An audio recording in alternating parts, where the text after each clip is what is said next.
ತನುವ ಪ್ರಾಣ ನೀನು, ಬಾಳಲ್ಲಿ ನೆಮ್ಮದಿ ನಿನ್ನಿಂದ ಕಂಡೆನು.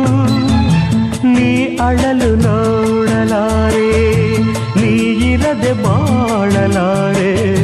ನನ್ನಲ್ಲಿ ಕೋಪವೇ ನಿನಗೆ ಬೇಡವೇ?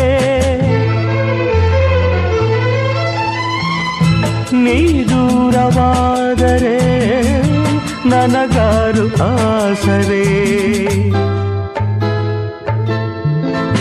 ನೆರಳನ್ನು ಕಾಣದ ಲತೆಯಂತೆ, ಬಿಸಿಲಿಗೆ ಬಾಡಿದ ಹೂವಂತೆ ಸೋತಿದೆ ಈ ಮೊಗವೇಕೆ? ಏನು ನಿನ್ನ ಚಿಂತೆ ಹೇಳೆ ನನ್ನ ಕಾಂತೆ, ಏನು ನಿನ್ನ ಚಿಂತೆ?